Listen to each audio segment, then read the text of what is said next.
What up, gang? Carolina Jackpot time coming at you on Wednesday afternoon, a wet willy Wednesday afternoon in the upstate of South Carolina. Before we get started, if you're new around here, consider staying true around here by subscribing to this channel. Click the thumbs up button on this video if you enjoy it. We do college football and college sports content here all year long, and we have a heck of a good time doing it. Great win last night by the South Carolina basketball team. Lamont Harris' team takes down number 6 Kentucky 79-62 at home, in Colonial Life Arena. And before I talk about the experience, I just want to talk about the game as a whole a little bit. I actually went to the game. It's the first time I've been to a game since the 2020-2021 COVID year, when there was just limited fans allowed to go, and we lost that game against Ole Miss that I went to. It was a terrible game. We just looked like a gigantic, just a wet fart in that one. Because it was a very, very wet dump. It absolutely was cold and wet, about as cold, wet, and nasty as this day is outside today. But last night was different. I mean, that was just an electric atmosphere that we were in for once. Now I know that term gets thrown around. It really was. It really was. You could feel it just pumping through your veins. It was exciting to be there. It was exciting to be part of. No, I didn't storm the court.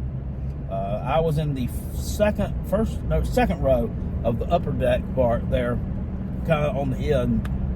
So I was watching the action from afar, though, and I got a good video of that. Just an absolutely just great night to be a Gamecock. Not that they're all not great, but last night was really special. And to be frank, just looking at the game on paper, number 6 Kentucky comes in. I mean, they've got an offense that's just really been clicking on all cylinders this year. It looked like the kind of game on paper that South Carolina might get blown out in, because, of course, we saw Kentucky up by 30 points at one time this past Saturday against Georgia, a team South Carolina had lost to. But once again, transitive property, all that just doesn't work in college sports. And when I saw the final score of that game against Georgia, they only won by like 9 points. And I said, wait a minute, they were up by 30 with like 6 minutes to go. And I said, they got up that many points and got outscored like that down the stretch. I'm like, we might have a chance to beat these guys, because I said they crumble. It's like they just kind of, just threw in the towel and said, screw it.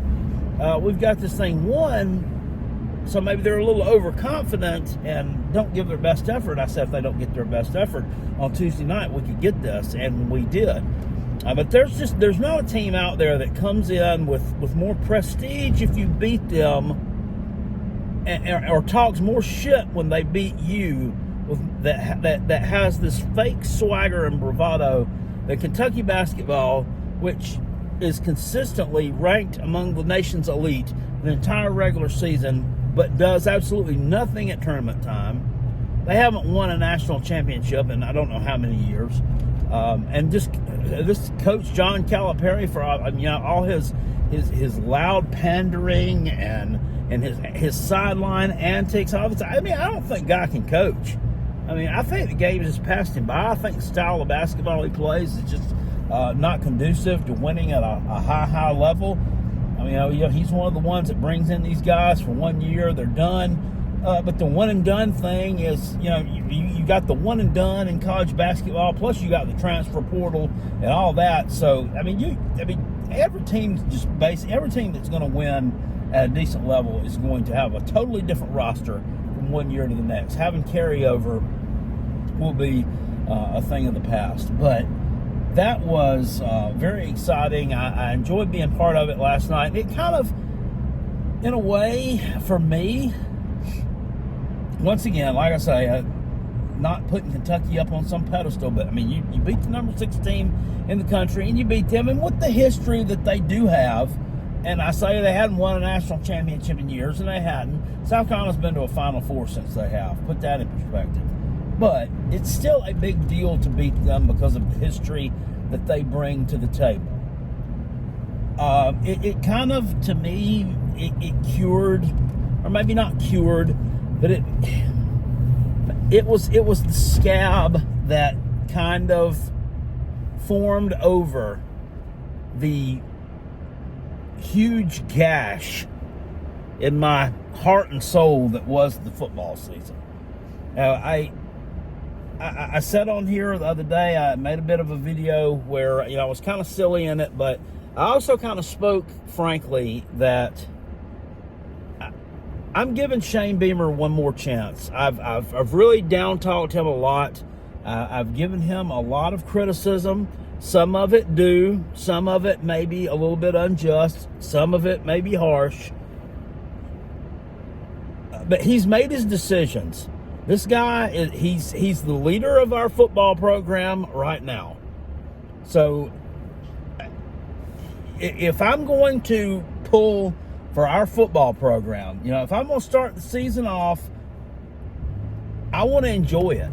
And I just can't enjoy the season at all. I can't look forward to the season. You've got to be any kind of true fan. You're going to have some kind of optimism going into the next season, even after you're coming off of a crappy year where you didn't make a bowl game.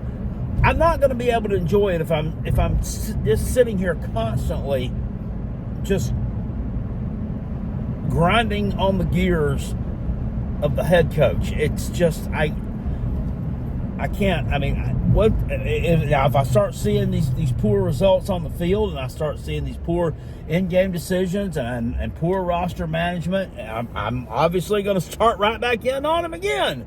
But until the season starts, unless he does something absolutely outlandish, foolish, out in left field, and fucking stupid, I'm not going to keep going all in on him. Maybe some people are here for that entertainment, but it really does nothing. It drags me down. A certain portion of the audience doesn't really like it. So I'm going to kind of chill on that for a while. I'm going to sit back. I'm going to let him do his job. I'm going to give him a chance. I do like some of the changes he made in the offseason. I think the James Coley edition was a good pickup. I think the guy's a good recruiter. He's been around. He knows what he's doing in terms of offensive football. Georgia fans will tell you different because they had him for one season as an offensive coordinator, and they lost 2 games that season. So shit. But the running back coach, I think that speaks for itself. I mean, look at this guy's results. Quinshon Judkins, took from a 3-star to leading the SEC in rushing as a true freshman, or maybe he was second. I don't know. He was up there. Who cares? Semantics. Had a pretty good unit at Texas A&M last year on a team that underwhelmed. This Markel Blackwell fella. I'm still up in the air about how they pushed Justin Stepp kind of out of position. I don't, the wide receivers we had last year, people can say, well, he developed Xavier Leggett. Xavier Leggett, I think a lot of that was just due to Xavier Leggett just looking inside himself and stepping up. He stepped up when Juice Wells went down, or Juice Wells kind of stepped out, we might want to say there on that deal. And then Josh Vann, they want to point to how he developed him. Well, Josh Vann had been on campus for a long time. He was about a 5th-year player in 2022 when he finally broke out and had a really, really good season. So, maybe it was Justin Stepp, maybe it wasn't. I'm not going to say it wasn't Justin Stepp. I'm not going to say it would be foolish to say he didn't have some kind of influence on it. But I don't know that is justification for keeping someone around that may not be able to do as good of a job as the guy that you're potentially replacing him with. So we'll have to see on that front. I've already made things known about how I feel about the offensive line and the issues there. I think that this Lonnie Teasley and his predecessor, Greg Atkins, who is had some physical limitations, has gotten sick, and he's not able to really be a full-time coach any longer. He's got to kind of be like an analyst, kind of a support type of person role. I've already made my feelings known about them. I don't think they should be in Columbia anymore. I mean, look at the results that we have put forth the last several years, as far as not just in terms of running the ball. Running the ball is one thing. You fired your running backs coach, and I get that, but what would Mario Anderson Jr., who rushed for almost 700 yards, right around or a little over 700 yards last year, not being named the starter until about game 4, what would he have been able to do last year if he had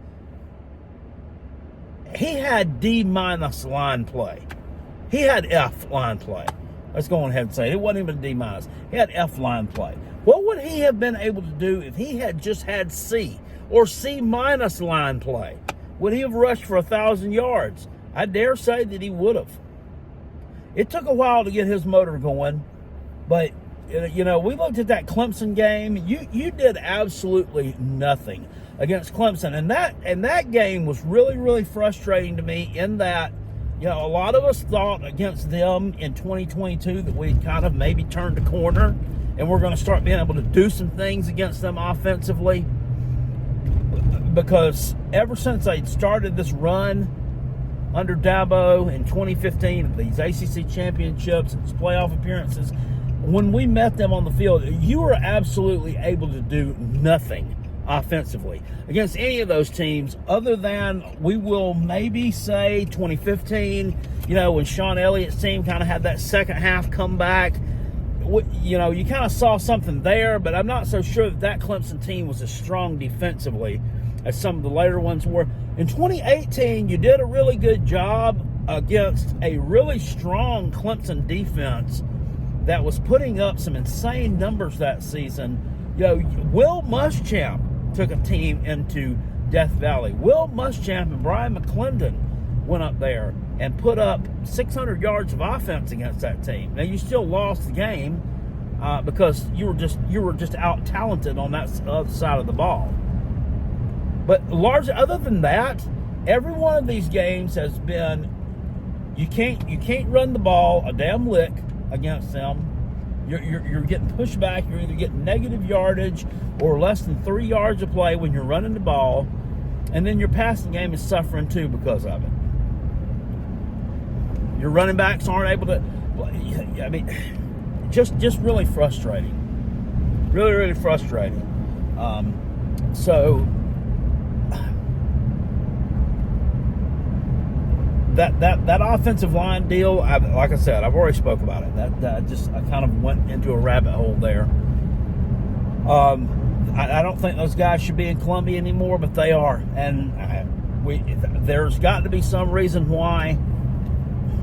There were a lot of injuries on that unit last year. I understand that, but my God, I mean, you would think that a combination of your second stringers and a 1/3 stringer and you maybe one first string guy, you would think that you still would be able to open some holes and still fucking pass protect somewhat. I mean, and it was really, really tough to watch at times. Really tough to watch. So I don't think those guys need to be in Columbia anymore, despite the injuries. That just there just wasn't the forward movement that you'd like to see. And then, of course, injuries that dribbled off a tongue. The Luke Day, the strength and conditioning coach, I see no reason why he was retained, why he's still in Columbia. His contract expired at the end of 2023 or December 31st of that year. Why? And I don't know that it's been renewed yet, but he hasn't been let go. He hasn't been pushed out the door. From anything that I've heard, it's now almost too late for any of that to happen. So it comes to reason that he'll be retained in 2024. I don't understand that, but there's got to be a reason why.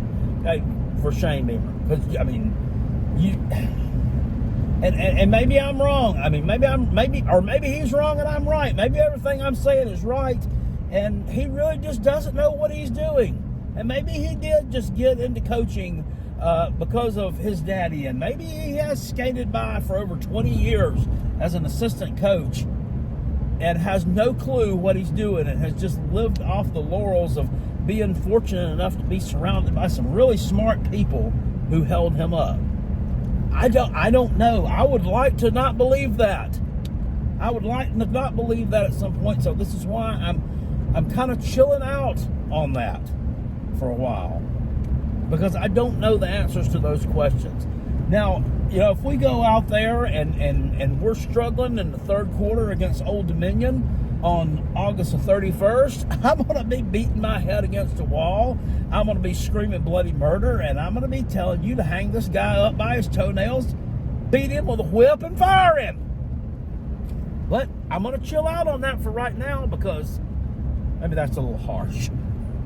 That's a little harsh. I'm going to chill out on that right now, because right now he's the only hope we got. He is the only hope we got.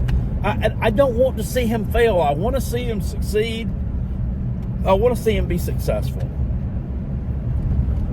But I do think that Ray Tanner made a good decision bringing Watt Paris in and sending Frank Martin out the door. I think it was a good decision.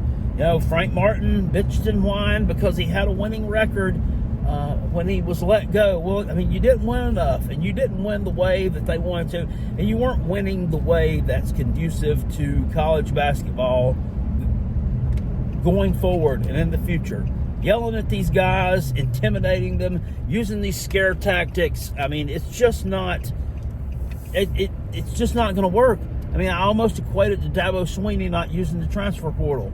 It's old school basketball, and you can have old school values and embrace the old school culture, but still be forward thinking enough and receptive and open enough to realize that the only thing constant in this world is change, and that you have to change with it or you're going to be left behind. So I wish nothing but the best for Shane Beamer this year and the football team and that staff. I know they're working hard. I know those dudes are working hard, right? I know them 85 scholarship players and all those walk-ons and all those guys who don't have a scholarship. I know they're going to bust their ass to give us the best product we can possibly see out there on the field this year. I know that this team is going to surprise some folks. I'm sitting here and being on social media like I am, hearing these Tennessee fans and these other idiotic fans of other fan bases around telling you, oh, you're doomed, you're going 3-9, you're going 5-7. We had a guy I watch a lot, Sports Talk Jay, Tennessee YouTuber, really good guy, puts out some really good content. Sometimes it's a little bit misinformed though. Last night he's sitting here talking SEC schedules and who's got the toughest to the weakest, or we went from weakest to toughest, all 16 schedules, and he's kind of talking about South Carolina a little bit, and he's sitting here, well, who's the quarterback going to be? I mean, who's the quarterback going to be? And then we get the old, I don't see it. There's no Spencer Rattler case, and then he sits there and he's going to talk about Auburn. They're my dark horse. They could end up going 10-2 and making the 12-team playoff. Are you serious, man? You don't know who South Carolina's backup quarterback was last year. You know the quarterback of the future is down there. You're just blowing smoke. And there ain't no way in this world that you think that Auburn, with the dirty preacher Hugh Freeze, looking at what they did in that bowl game, there's no way in this world that you think that they can make a 12-team college football playoff and sit here and tell me that with a straight face. I mean, but you get that kind of stuff from everybody, so it's frustrating, and I get it. But you have to have kind of a thick skin when you sit here and do this, or that'll just eat you up. And that kind of stuff, I'm not going to let it eat me up anymore. I will bring it up, I will point at it, and I will laugh at it. And believe me, I will keep receipts on it when it doesn't come to pass, so I can pull them out, point my finger, laugh at you, and say, ha, you was wrong. Because don't we all like to be right every once in a while? Don't we like to enjoy a night like we had on Tuesday in Columbia? We absolutely do. I'll see you guys later on. I appreciate it. Peace. I'm out of here. Go Gamecocks. Go Coach Beamer. Go Coach Lamont Quarterzip Paris. Go freaking Lenore Sellers. Woo!